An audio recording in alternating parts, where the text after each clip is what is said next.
I'm Tomer Cohen, LinkedIn's Chief Product Officer. In my new podcast, Building One, I interview some of the best product builders out there. People at the intersection of dreaming and building and learning. Together, you and I will learn from their experiences. If you're just as curious as I am, follow Building One wherever you listen, and check out the conversation on LinkedIn. Hi, before we get started, I wanted to let you know about an awesome holiday promo we're running right now. If you or one of the book lovers on your shopping list would like a membership to the Next Big Idea Club, you can get one right now for 50% off. That's right, half off one of our Express memberships, which gets you access to our app, hundreds of audio book summaries, dozens of video and audio masterclasses with authors, and special invites to live events. Check it out at nextbigideaclub.com and use the code DAILY50. That's nextbigideaclub.com and use the code DAILY50. Now here's today's show. LinkedIn presents.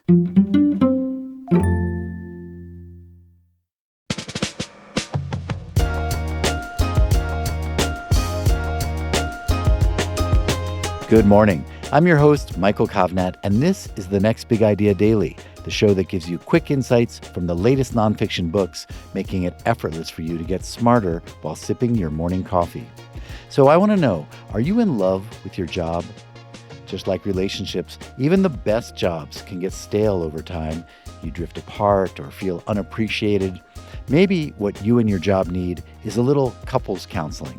And that's just what you'll get from Tessa West in the new book, Job Therapy, Finding Work That Works for You. Tessa is a professor of psychology at New York University, and author Charles Duhigg says her book is a career lifeline for those looking to find or reignite the passion that fuels their professional lives. Here's Tessa to share some of her big ideas.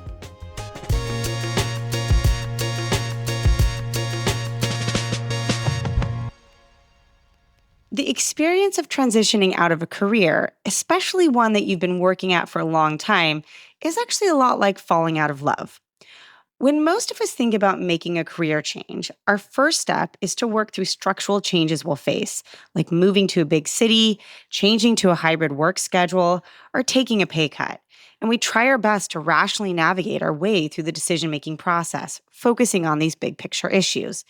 And these decisions are important, especially as we get close to sealing the deal with a new job.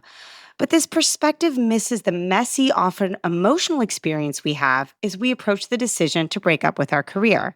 The stuff we feel long before we're ready to leave behind our old career identity and start making a new one. I've been teaching a class on close relationships at NYU for 15 years, and I've been studying the form and function of relationship breakups for decades. And I've been struck by how similar people's experiences are between falling out of love with a person and falling out of love with their career. And I think by missing this connection, we often go about the business of leaving a career in the wrong way. Let me give you one example. As you near the end of your relationship with your career, you might expect your commitment to the job and your engagement to slowly peter off until one day the love is completely gone and you're ready to take the leap. But in reality, most of us don't slowly fall out of love. We go through a stage of heightened ambivalence as we near the end. In fact, simultaneously loving and hating the relationship you're thinking of leaving is one of the key stages of relationship disillusion in romantic relationships. At work, you can love your boss one moment and hate them the next. You can feel excited by the work you're doing and bored by it, often within the same hour. It's important for us to embrace our conflicting feelings and understand that they're a key part of the breakup process. And the good news is, there are concrete steps you can take to fall out of love properly with your career so you don't wind up in an on-again, off-again relationship with it. There are huge communication gaps between the people doing the hiring and the people looking to be hired. For Job Therapy, I collected a lot of data from both sides of the hiring process, those looking to hire and place people into jobs, and those looking to find new jobs. Almost every hiring expert I spoke with told me that miscommunication starts small, and they start early, beginning with when the job ad is posted. And if left unresolved, they can lead to big misconceptions about the expectations for a job down the road. One recruiter I spoke with gave me a simple illustration. Rarely do candidates ask during an interview, who wrote the job ad? But the answer to this question can be illuminating. You could get all kinds of answers from, honestly, I don't know, which implies that the hiring manager isn't looped in with the person who will manage you one day, to, honestly, the person who held this job before me wrote the ad, and to be honest, there's a host of qualifications we needed that aren't listed in it. As another example, most of us don't understand how raise and promotion decisions are made at the company we're interviewing for.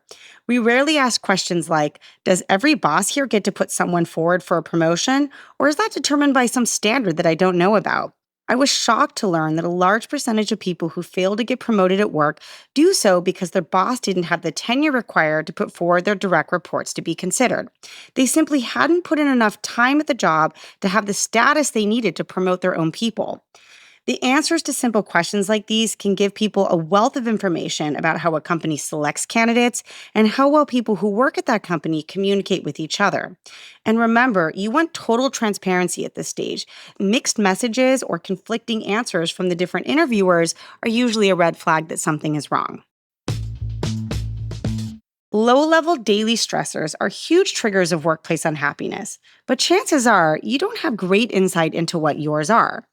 I've been studying how stress influences how people work together for decades, including the physiologic markers of stress, along with how stress can be contagious.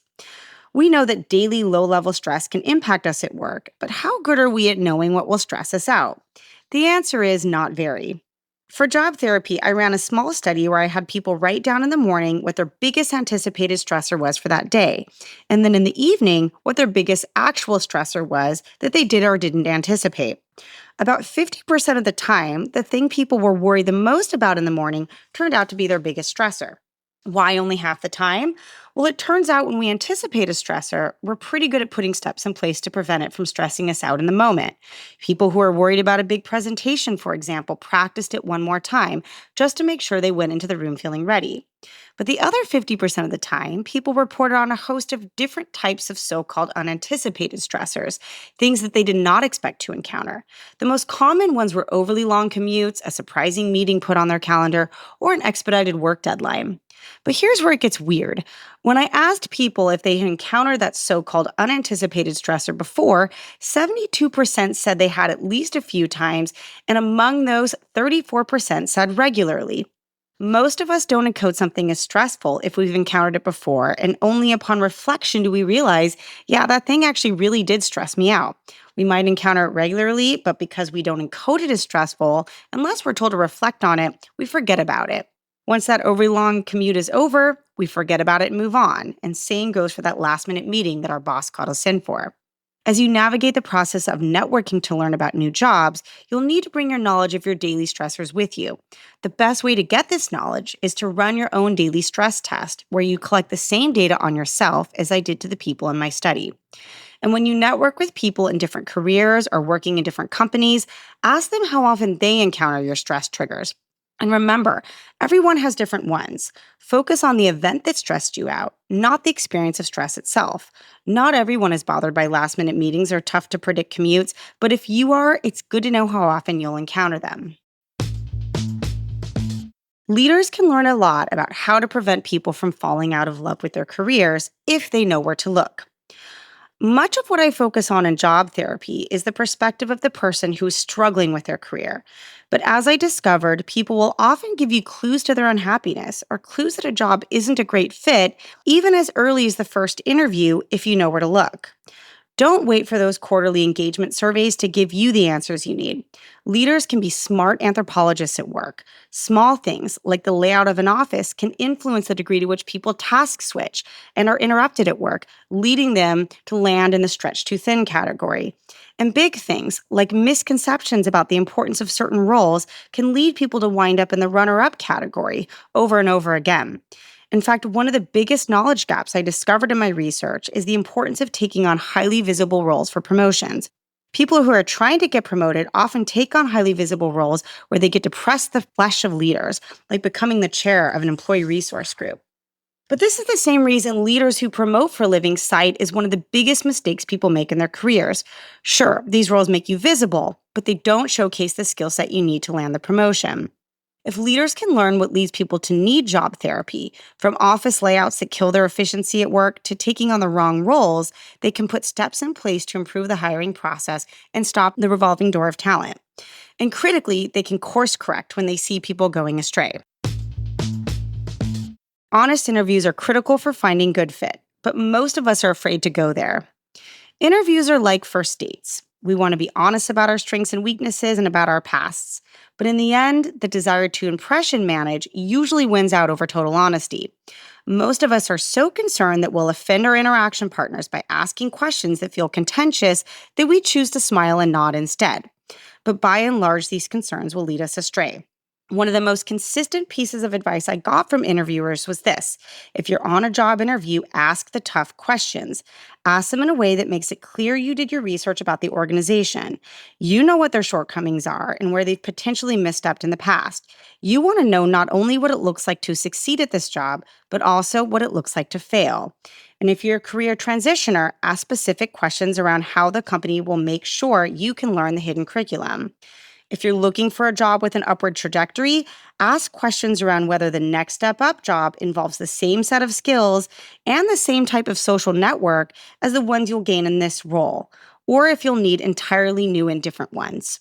And lastly, if the promotion opportunity seems too good to be true, make sure you're not on the receiving end of a battlefield promotion. There really is no one else to take on this job, so the company is willing to take a chance on someone who isn't quite prepared for it. Tough questions like these aren't offensive and they won't come across as entitled. Keeping it real, down to expressing your own shortcomings and your concerns about the potential pitfalls of the job, is the strategy preferred by people in power and by people who care about long-term fit. Thank you, Tessa. Okay, listeners, you can get a copy of Job Therapy wherever you get your books. And if you or anyone you know could use some ongoing career advice, head on over to nextbigideaclub.com to see everything we have to offer. And come on back here tomorrow when I'll have some big ideas from How to Think Like Socrates, Ancient Philosophy as a Way of Life in the Modern World by Donald Robertson. I'm Michael Kovnat. See you tomorrow.